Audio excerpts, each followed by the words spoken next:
Atenção, está no ar a Rádio Libertadora. Agora com a palavra Vladimir Safatli. Então, ok. Então, também gostaria de agradecer aqui esse convite que me foi feito, agradecer a Ivane e o Sesc pela maravilhosa organização, e o fato também de poder estar nessa mesa com a Laura, com o Ricardo, né, para discutir esse tema tão central.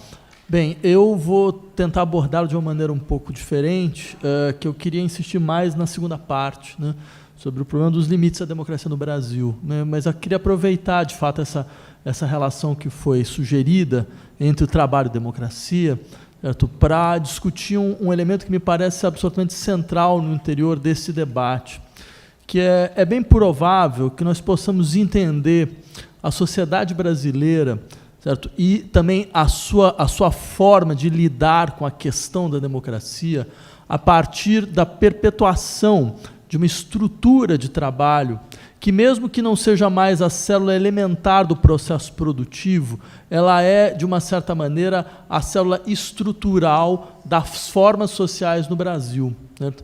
Eu acho que, bem, vários já insistiram que o elemento fundamental para a compreensão da realidade brasileira é não outra coisa do que a perpetuação das relações que foram desenvolvidas no interior da escravidão.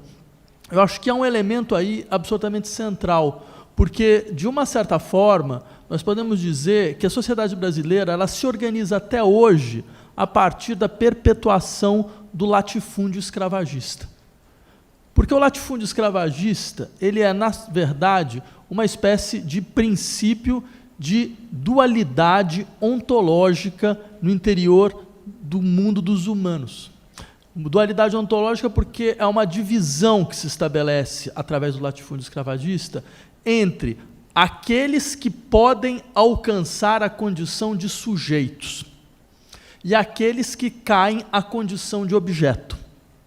Aqueles que serão pessoas e aqueles que serão coisas. Essa distinção, ela nunca desapareceu da realidade nacional. Ao contrário, ela é o seu elemento central. De 210 milhões de habitantes, a grande maioria, na verdade, está na condição de coisa e não está na condição de sujeito. E por que é possível dizer isso? Veja, no interior dessa dinâmica do latifúndio escravagista, sabe, um sujeito que morre, por exemplo, tem luto, tem narrativa, tem história, tem pranto, né? Tem comoção social. Uma coisa que morre, ela não tem luto, ela não tem narrativa, ela não tem história, ela não tem lugar. É assim, 37 pessoas morreram na rebelião do presídio de Belém. 37 pessoas, sem nome próprio, sem nenhum tipo de possibilidade de mobilização de uma experiência social de luto. Isso é o elemento constituinte da sociedade brasileira.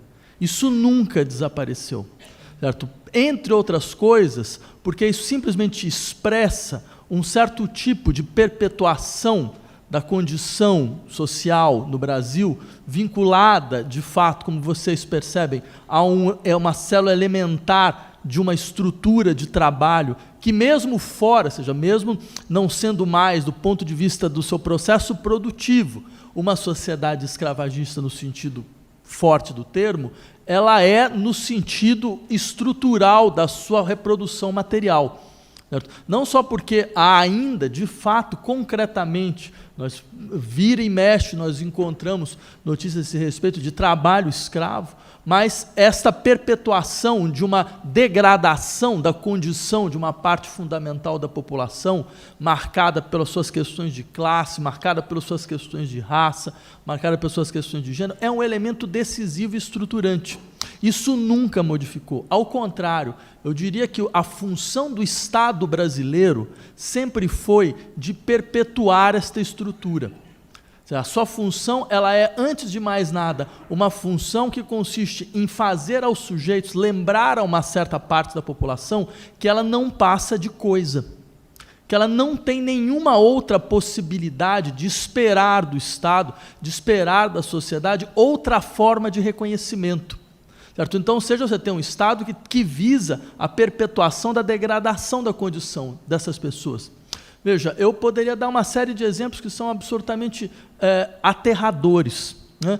Que isso demonstra, afinal de contas, como você tem uma dimensão do Estado brasileiro que agora ela simplesmente se explicita. Ela teve sempre presente. Em nenhum momento ela parou. Em nenhum momento ela foi desmontada ou desativada. Ela pode ter funcionado, digamos assim, com menor ruído, né? Ou seja, ela não funciona de maneira espetacularizada, como agora ela funciona de forma completamente espetacularizada. Mas ela sempre esteve lá de forma completamente intocável. Por isso é absolutamente correto dizer, o Estado brasileiro sempre foi um necro-Estado. É um Estado de organização da morte, do extermínio, da espoliação, certo? E essa morte, extermínio e espoliação, ela é, antes de mais nada, a maneira que o Estado tem de lembrar a uma parcela fundamental da população que ela não tem nenhuma condição de sujeito, que ela não existe como sujeito. Por isso, falar em democracia na nossa realidade é uma aberração. Falar, não, nós estamos perdendo direitos, nossa democracia está em perigo. Bem, há uma contradição na colocação, porque não é possível que algo que nunca existiu esteja em perigo.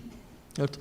Não é possível dizer, não, nós estamos perdendo a nossa democracia, se do ponto de vista mais concreto, ela só pode dizer que ela existiu se nós admitirmos uma distinção geográfica que é mais ou menos a seguinte: olha, ela existia aqui, mas a 10 quilômetros daqui, literalmente, ela parou de existir. O seu sistema legal já não funciona, as suas leis são outras, e isso não faz a menor, e não há nenhuma tensão nesse sistema. Ao contrário, ele se perpetua. Ele se perpetua e se perpetuou, como sempre.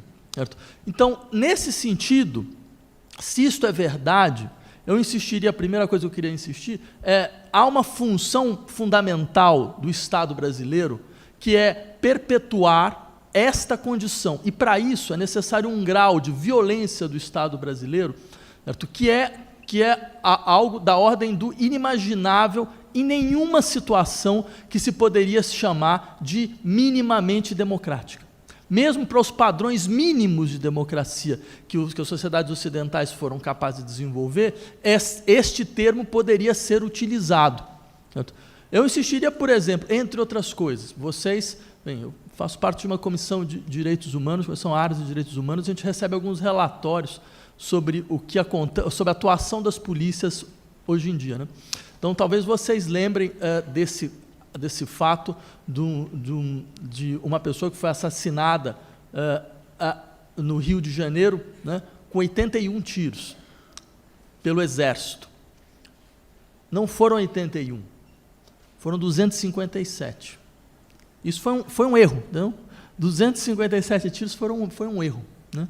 Isso meses antes, no Morro do Falê, né, a polícia invadiu o morro, a polícia e o exército invadiram o morro, prenderam 17 pessoas em uma casa, torturaram essas 17 pessoas por 3 horas, a população, a comunidade ouviu tudo, as pessoas gritando, e depois essas 17 pessoas foram pela polícia mortas à faca. A faca. Isso é o Estado brasileiro. E depois elas saíram todas num saco preto, né, e foram jogadas numa caminhonete. Certo? E o que aconteceu com as pessoas responsáveis por esse massacre? Absolutamente nada, como é um pouco a história do Brasil desde sempre, né? Então, é importante a gente lembrar desse tipo de situação, é importante a gente insistir nesse elemento, certo? Para que nós possamos entender, afinal de contas, contra quem nós estamos nos debatendo quando é questão de tentar defender, ou pelo menos a possibilidade de existência de algo que nós poderíamos chamar de democracia e que nunca esteve, de fato, no horizonte concreto da vida da maioria das pessoas nesse país. Certo? É importante isso porque, se nós precisarmos, mais uma vez, nos mobilizar para, de fato, não tentar defender a democracia, mas tentar criá-la no Brasil. Será importante saber contra quem nós precisamos lutar, né? E, nesse sentido, talvez uma questão absolutamente central é todos os governos que passaram por esse horizonte pós-ditatorial que nós conhecemos no país desde 84 até hoje, né? Durante mais de 30 anos. Nenhum deles colocou como uma prioridade efetiva, como uma questão central dentro da sua agenda, de fato, criar a democracia. Porque se fosse o caso de tentar criar a democracia, a primeira coisa a se fazer seria destruir essa estrutura necropolítica do Estado brasileiro. Seria, de fato, se contrapor a ela. Mas se houve alguma coisa que nunca ocorreu no Brasil, foi isso. Nós preservamos, por exemplo, certo, uma estrutura de forças armadas, certo, que, na verdade, hoje aparece como o eixo central da degradação de qualquer espécie, de qualquer ilusão de normalidade democrática. Nós preservamos ela como um aparato fundamental de guerra civil. Peguem, por exemplo, qual é a definição das Forças Armadas na Constituição de 1988, que é a chamada Constituição, né, cidadã. As Forças Armadas são descritas lá como as Forças Armadas têm por função a garantia da ordem. Eu não sei se vocês já perceberam o estranhamento dessa definição, porque até onde eu saiba, as Forças Armadas em qualquer lugar do mundo deveria ter como função a garantia da integridade do território nacional contra uma potência estrangeira. Agora, o que significa a garantia da ordem? É sempre bom, quando a gente ouve esses termos, perguntar, mas ordem contra quem? De onde vem, então, a desordem, da qual as Forças Armadas seriam a garantia da ordem? Certo? É claro, fica muito claro que a desordem vem de dentro, a desordem vem do interior, a desordem vem da própria população, ou seja, a sua função, nesse caso, é a perpetuação de uma estrutura explícita de guerra civil mobilizada contra a própria população, contra setores da própria população, como sempre foi a sua história. Certo? Nada disso, volto a insistir, foi desmontado. Como nada foi desmontado no sentido da maneira com que a estrutura militar é imposta no interior da vida social. Nós estamos falando de um dos raros países no mundo, um dos raros, onde existe uma polícia militar. E uma polícia militar cuja função não é simplesmente o policiamento de quartéis e de fronteiras, que é a função de toda a polícia militar em qualquer outro lugar. Não, no Brasil, a polícia militar tem como função o policiamento da extensão integral do território e da estrutura urbana, o que demonstra muito claramente, quer dizer, o tipo de lógica que é aplicada na governabilidade das populações. Certo? O que significa o tipo de lógica que é aplicado na gestão das populações?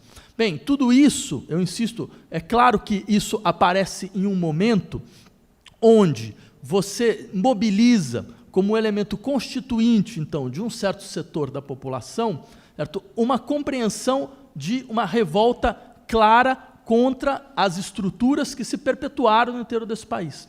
Só que há várias formas de revolta, há várias maneiras de se revoltar. Quer dizer, acho que o Ricardo levantou uma questão absolutamente central, que depois a gente poderia falar posteriormente, que é essa ideia de que existem governos que se organizam como uma contra-revolução preventiva. Só que dentro desse sintagma, a palavra mais importante é revolução. Quer dizer, você consegue, de uma certa maneira, organizar governos regressivos e reacionários como se eles fossem revolucionários. E esse seria o elemento fundamental a se compreender. Mas era isso. Muito obrigado.